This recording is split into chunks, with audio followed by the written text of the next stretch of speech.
What if your child actually had a chance to climb into one of the items on display at the Kalamazoo Air Zoo?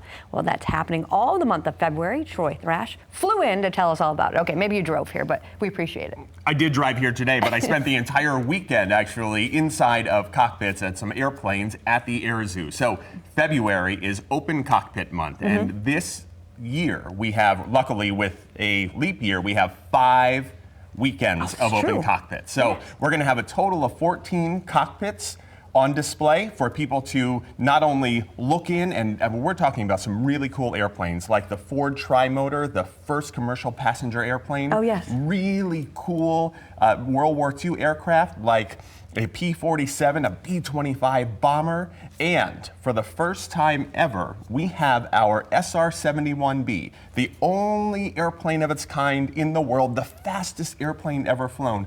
We're gonna have both cockpits open for people to view inside. Wow. But what's really cool about the other 13, people can not only look inside, they can climb inside. They can look at all of the controls. They can feel what it was like That's neat. to be a 19-year-old pilot in World War II. Really amazing, immersive experience going on for 5 weekends at the Air Zoo. That's great. I think you guys let me into the passenger plane the one time I was there, and I was just blown away. It's about as wide as this table, right? Indeed, and yes. you picture people smoking in there and everything else. I mean, it really was nostalgic. It brought you back. It really was a great experience. That's right. That was a 1929 Ford Trimotor, and you felt like what it was like to fly in the lap of luxury in the early 30s. And we use that term loosely now. I mean, really now, you would just be blown away, really, if you went there to check this out. This is so cool. Such a great interactive experience for everybody. And you have other events going on. Now, I'm going to go ahead and put some gloves on because you brought some artifacts. Thank you so much for bringing these for us.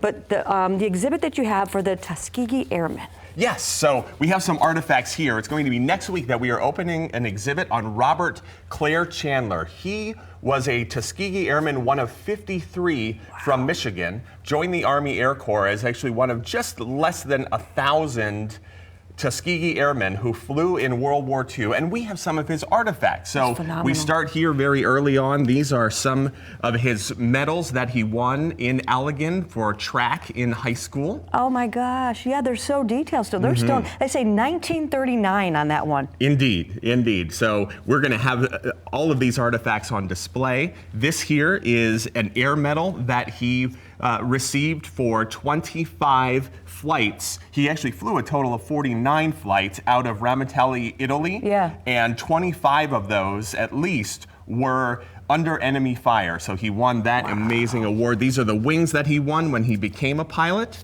This is his ID card here, and this is a really cool piece. So this was a bracelet given to him by a woman named Virginia at the Tuskegee Institute while he was training. This woman eventually became his wife. Aww. And he ended up, the P-51 Mustang that he flew, he named it the Flying Ginny after his then girlfriend, soon to be wife. So really great connections here. And that's the thing about the Air Zoo. We've got amazing artifacts, we have airplanes, but the most important part are the stories behind them. So this story of a local guy who became an American hero, we want to tell that story to everyone. Absolutely. And I said, some people would see this as scrap.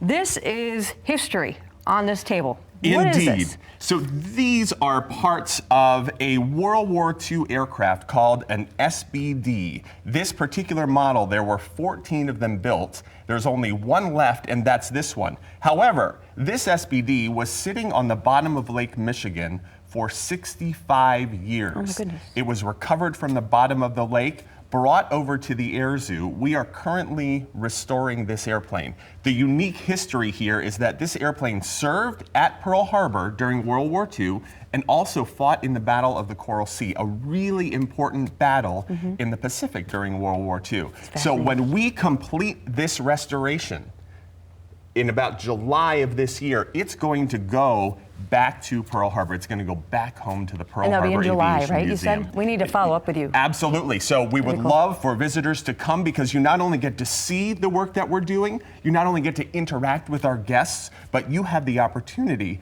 to work on this and other airplanes that we have going. So you can see these pieces are in various states of disarray, but in the end, it is going to be fully restored to its former glory. Fascinating. All right, we got to get back down there ourselves. Once again, the Air Zoo is located at 6151 Portage Road. That is Portage. Airzoo.org. All the details. Go ahead and check out the open cockpit situation they have going on through February. Thanks so much for stopping by. Thank you. Can't wait to see you there. Sure. We'll be right back.